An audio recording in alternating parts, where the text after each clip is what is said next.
Hey guys, what's going on? Have a seat. We got a story to tell today.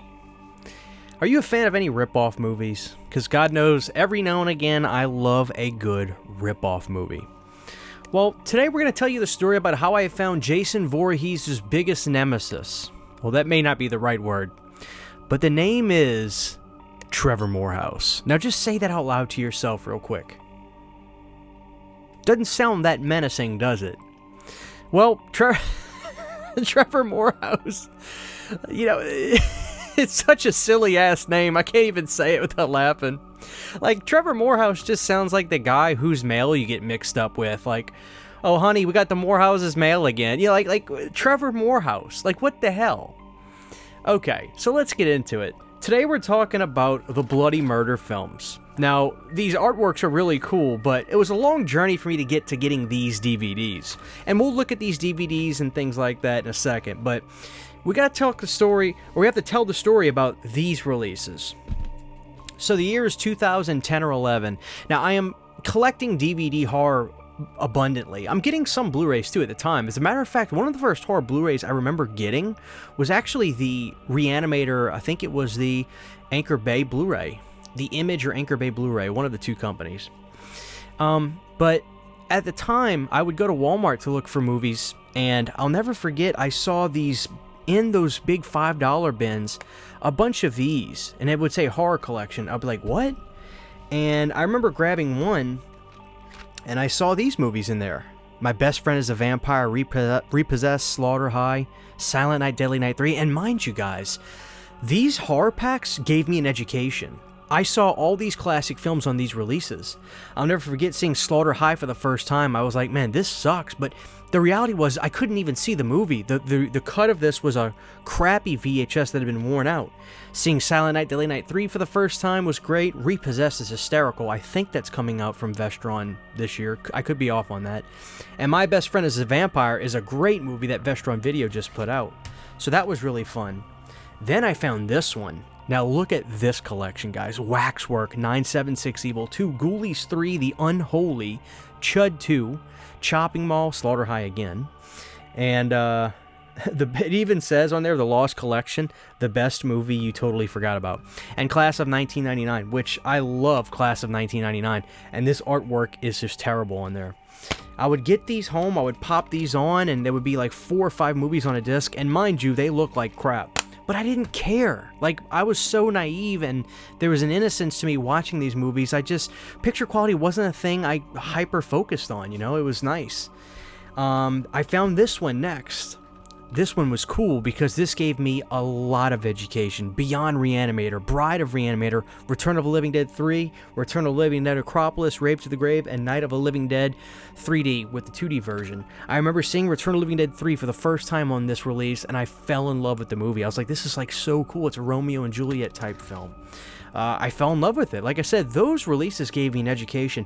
But I remember every time I would go, I would find different ones. And I finally went there one week. I reached my hand deep down. It was just fate. I dug my hand into that big pit of movies. And all of a sudden, I pulled one out. And I was like, oh, here's one. I looked at it and I was taken aback by this release. Because there are some ridiculous artworks on here. But something caught my eye. I grabbed this one. And all of a sudden, I see Bloody Murder and Bloody Murder 2. I was like, that's Jason. That's Jason. I'm thinking to myself, maybe this is some kind of weird offshoot Jason movie I didn't know about. You gotta remember, guys, I was very naive to things like this. The idea of a rip-off Jason Voorhees seemed illegal just to do. But sure enough, I see this, and I'm like, oh man, I gotta take this home. Looking back, it's funny how insane this one is because Junior is a terrible movie, but I love the artwork on that. And then the legendary Children of the Living Dead, which I've done videos on and talked about it, and I highly recommend you go check out those videos. Creepy Crawlers, Deadly Species, and Carnivore. And so I remember getting this, looking at it, and I was like, oh man, wow, look at this. Yeah, Bloody Murder 2 on this disc. And, you know, wow. So, what were these? Well, basically, Lionsgate, at the time, were taking all their movies and dumping them onto discs and selling these. And apparently, I didn't realize this until I talked to friends that were like really big into the world of horror at that time. These collections were selling for a lot of money online. You know, even though they were cheap at the stores, they were so sought after. Luckily, I lived in an area where I don't think a whole lot of people were searching for Bloody Murder and Bloody Murder 2. So I get this release, I bring it home, and I instantly pop on Bloody Murder. I'm thinking this is going to be so friggin' badass. Oh man, we're going to see Jason Voorhees, whatever this is, come out, and he's going to wreak havoc. I put this movie on with my brother. Mind you, my brother was drinking Old English 40s at the time. He had this thing about drinking those. He loved them. Sure enough, we sit down and we watch the very first Bloody Murder film. We put this movie on, we see this guy in the woods running away, and he hears this chainsaw going off. Sure enough, out of the woods comes this guy in like a gray sweatsuit, this hockey mask on, and you hear the sound of this chainsaw revved up going after him, and the guy looks at him and from a distance, mind you, and goes, "Trevor Morehouse." Says it just like that. My brother spits the drink out, because hearing the name Trevor Morehouse for the first time in this movie was the funniest thing. I will never hear the name Trevor Morehouse and not think it's just the silliest ass name. If you're a guy named Trevor, much less Trevor Morehouse, I'm sorry, I mean no disrespect. I'm sorry. Oh man. But Trevor Morehouse comes out of the woods. He's got his suit on, his hockey mask on. The chainsaw, you can hear it rolling. They do a close-up shot of Trevor cutting through the bush in the woods. The chainsaw is off. It's not on. It's not spinning. It's not revved up. It's not humming. The damn chainsaw isn't even on, and they do a close-up, but you hear the chainsaw like it's on. Right away, I just buried my head, and I was like, oh my God, what the hell am I watching? I then proceed to try to finish watching Bloody Murder. And the acting, of course, is just piss poor. This was a very low budget thing. And, you know, there's an audience for this kind of stuff. I mean, people love bad movies. And this is 100% a bad movie. It just flies way too close to the sun of it being a Friday the 13th type movie. They're at camp and all that. And one of the things that really killed me about this movie, now I can't prove this, but the ADR work on this, let me just break something down for you. There's a scene in the movie where our lead actress is in camp, and it looks like she's writing, and she's like kind of, you ever see those scenes in movies where somebody's kind of like thinking in their head, and we the audience hear the words of what they're saying? It looks like, and it sounds like, this girl is deep in thought writing on her computer. She's either typing on the computer or writing something down, and off camera you hear, it almost seems like the thoughts of her head are somebody off camera just saying, you know, it's been a long summer and things haven't been that great.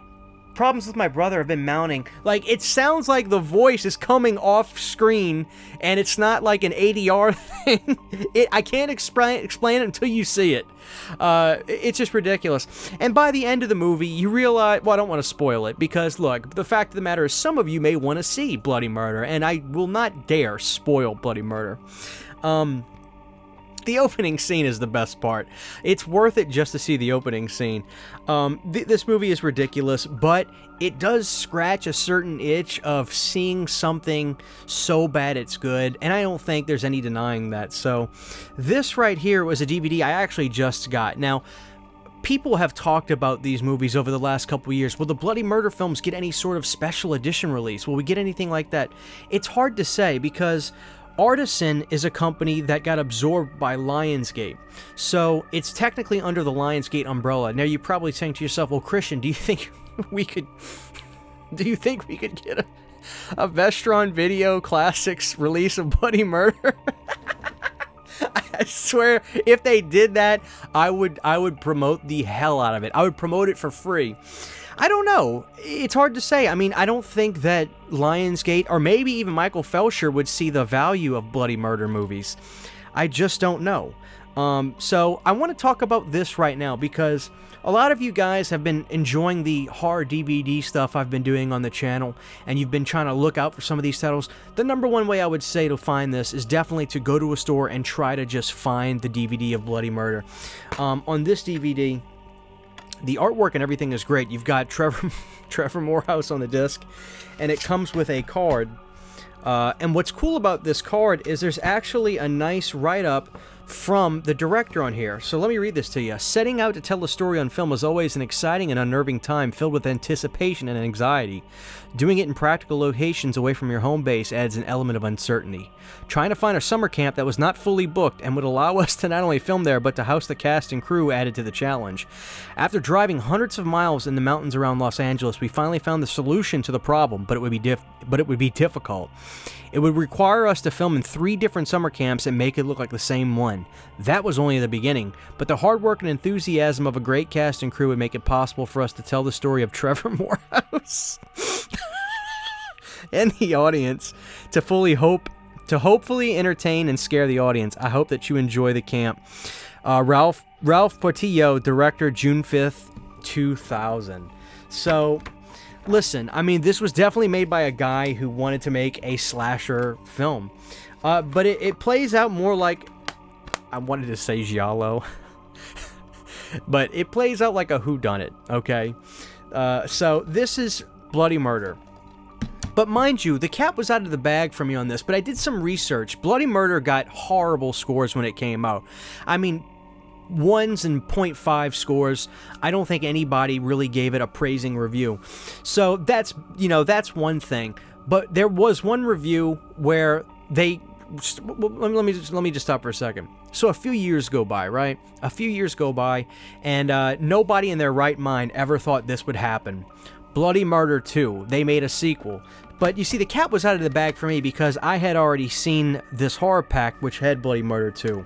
So I'll reference the artisan DVD for the rest of this so you guys can see the artwork. Because, of course, on the other one, I could see the artwork. Mind you, it's very small. But pretend this is the original DVD I got. I remember looking at it and I was saying, okay, Bloody Murder 2. Oh, man, this one looks great. He's got on a welder's suit, and he's still got on that creepy hockey mask. And he's got like a hook on the hand. That's awesome. So I pop in Bloody Murder 2. The production value on this one was a tinge better, and I was really excited, but lo and behold, the second I see Trevor Morehouse show up, the color ran out of me. I was devastated, because here's the reality, guys. At the time, I was like, I love Trevor Morehouse. This is the greatest slasher villain of all time. Excuse me, guys, I'm sorry to cut in on this video, but I just had to just stop and put this in here. So I'm doing Google image searches for this movie to put stuff in, and somebody has made a Trevor Morehouse bust. Go on Etsy and you can find it. I used to make jokes with my brother. I was like, dude, screw Freddy and Jason. It's all about Trevor Morehouse. But as soon as Bloody Murder 2 plays, it's not Trevor Morehouse in this hockey mask. It is a blank white face. Now, I did a little bit of research. I saw some reviews where people either just said this movie is as bad as the first one, or they thought it was just a tad better, or some even thought it was worse. It got no good reviews, but I could not find out for sure if Paramount or New Line were like, hey guys, get that damn hockey mask off of that character. You guys know you can't do it. I don't know. It's hard to say. I mean, in the movie Christmas Vacation, we saw Chevy Chase, right, wear the hockey mask in a scene, but I guess that was some sort of parody of the character or homage. I guess it's different from a low-budget movie where this character is basically just wearing a hockey mask like Jason. But yeah, as you can see right here on the back, it's just a blank white mask that they put on Trevor's face. And it's really kind of the same movie. It's the summer camp deal again. But these movies kind of came out and just disappeared. Now, they got a little bit of revival, I guess, with those Lionsgate horror collections, but I thought it would be fitting for me to just kind of stop and talk to you guys about the Bloody Murder films. Is there something to be said about the lack of belligerently ripped off characters anymore? Like, we don't see it as much. There were some times where you would go to Walmart and see like a movie called Pet Graveyard, which is like a rip off to Pet Cemetery, but like, is this a dead, and I use the word art form loosely, but is this a dead art form? I don't know. But I can tell you this, there are fans for the Bloody Murder films. As a matter of fact, diehard fans for these films. I remember seeing something on Instagram or Facebook of some guy took the artisan DVD artwork, blew it up. He went to like a FedEx store or an Office Depot and made a 27 by 40 poster of this to hang on his wall. And so there are fans out there for these movies. Now the question is, should these movies come back out on physical media? I say absolutely. Let's put it out on the Vestron Collector's line, you know? I don't care. But even if they came back out on DVD, they need to come back out because, you know, these are movies that people just need to see. I think the art form of the ripoff movie needs to come back in a big way, and they should make a Bloody Murder 3. But that reminds me, there was a spin-off movie of Trevor Morehouse, I think in 2006, but the name of the movie's slipping me right now, guys. But yeah, go to next time you're at the DVD shops or the vintage shops or whatever, or the flea markets, search up those DVD sections and look for the Bloody Murder films, guys. These movies came to me at a very, very early time in my horror collecting and like watching movies. And I can't help but look back on these and smile because it was my first foray into garbage trash cinema. And honestly, it was a great place for me to start. So if you're a younger guy watching this or a girl watching this and you have never seen anything that was just really off the beaten path or really cheap or just rip-offy, start with the Bloody Murder films and you will remember the name Trevor Morehouse. I guarantee it. Huge giant thank you to all of my Patreon supporters. Without you guys, this would not be possible. To get behind the scenes photos, videos, music, private live streams, and much more, you can subscribe to my Patreon for as little as $1 a month. Thank you to my patrons.